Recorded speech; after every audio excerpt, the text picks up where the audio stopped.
Today's show is one you won't want to miss. So in the next hour, we are going to reveal the decor trends for 2020. They are hot. We're going to save you money while traveling and have a lesson in the 5 simple French sauces everyone should know, including me. So first up, Chef Devan Rajkumar.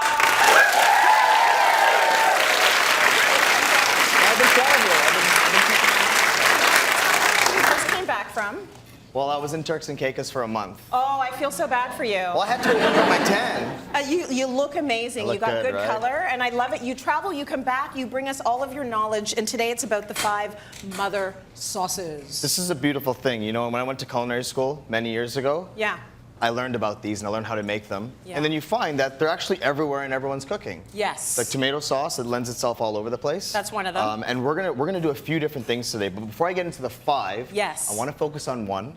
And one of those is called a bechamel. Now, I also want to talk about mother sauces and why they're important. Okay. Because these are foundations of cooking. A lot of them involve emulsifications, like everyone knows hollandaise. Yes. That's an egg yolk, lemon, and butter emulsification. Okay. And these become structures and pillars of the different dishes that you're going to make across all different types of cuisine. Okay. Although this is from the French cuisine, from Auguste Escoffier and Marie-Antoine Carême before that, this is essentially across all kinds of cooking. So it's important that everybody knows a little bit about it. So you're going to start making the bechamel. Let's start with bechamel, Yes. okay?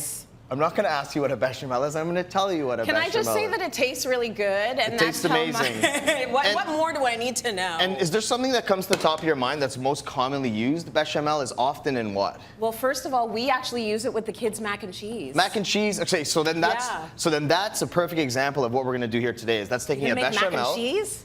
Well, no. Well, Okay. yes, but no. I got excited. But a bechamel is essentially what we're going to do is we're going to take equal parts flour and butter, which is known as a Roux. Oh, yeah, Oh my exactly. gosh, I got it right. So equal parts flour and butter is a roux, and then Yeah. we're going to slowly whisk in some hot milk. Okay. And that's going to create lovely. our bechamel. That is often used with lasagna.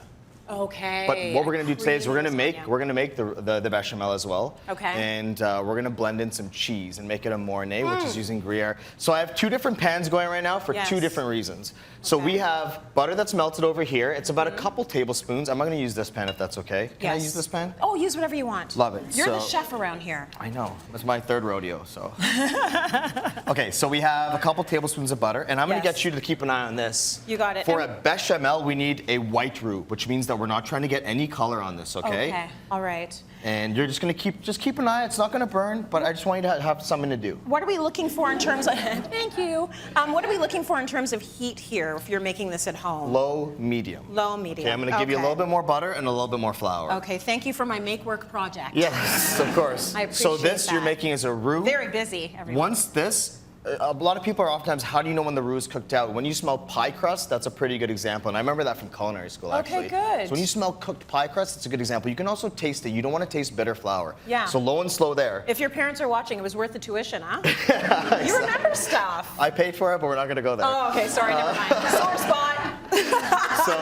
So we have this going now. Now, what happens is when this roux cooks out, Yes. we want a blonde roux. We're going to whisk in some milk, and that's going to give us our bechamel. Now, once we have our bechamel, Yeah. okay, and just to give you an example, starting over here, once you have your bechamel, it'll be this consistency, okay? So it's really nice. You'll see how it coats the back of a spoon really well. Yeah. It holds that line. It's thick. You can make this now into several different other things. Okay. What we're going to do today is we're going to do a Soubise. Yes. And what is a Soubise? I thought you'd never ask. Okay? So a Soubise is essentially taking that bechamel and we're adding in some onion. So you want finely sliced onion into the pan. We need a little bit more, so very finely sliced into the pan. And you're gonna cook these all the way down. These are gonna go for about 20 or 25 minutes, okay? Okay. And then what happens is you're left with this, which is the onions in the butter. And you see how thin it is and how soft? Yes. Okay, so what we're gonna do is we're actually gonna make a Soubise. So what we're gonna do is with my finished bechamel, which I have here that everybody can see. Yep. Okay, this is the finished bechamel. I'm gonna pour this in here and I'm gonna blend it with onions. Okay. Before I do that, I just wanna talk about the other 4 quickly while I remember. Let's do that. So the 5 mother sauces are bechamel that we established. Tomato, Yep. tomates, which is again the base for so many different So things that we many. eat. Hollandaise, egg yolk emulsion, also just so you can check the consistency of it. It's really nice and So cascadey. good. Then Eggs next, Benny. exactly. I'll put that on a flip-flop. And then here we have brown sauce. which Yes. is often made by making a dark roux. So we take this even darker, and then we Okay. add in brown stock to it. Okay. And then we have our What's veloute, that one called?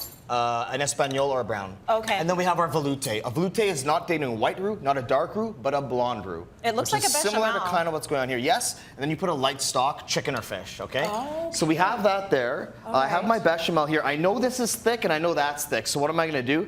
I'm gonna add a splash of milk. All right. Just so it comes together. And I'm gonna add in some of our onions. And you want me to, let me blend this just in case I end up with a Yeah, face you full do of it, right? please. No, we're gonna start I'll be over pulsing. here. And then what we have now is a Soubise. Soubise, done. Nice.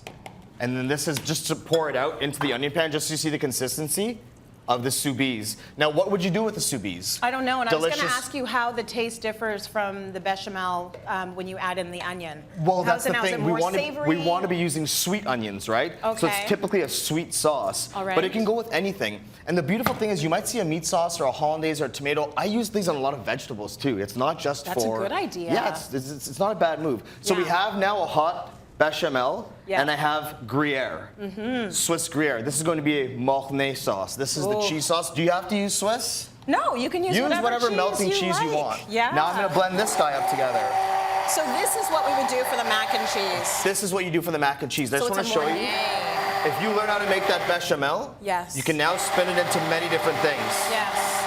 And just by using that hand blender, we now have a really nice cheese sauce. Very See how cool. the Swiss just disappeared?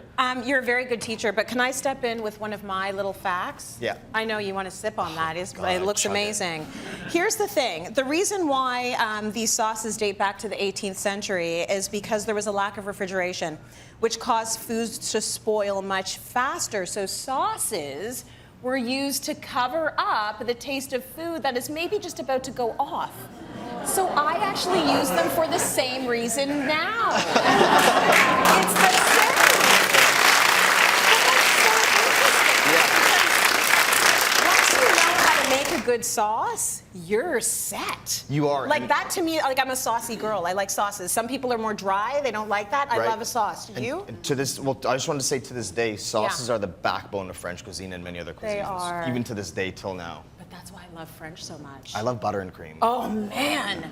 Okay, so cityline.tv for these 5 sauces, and we'll have more coming up in the show.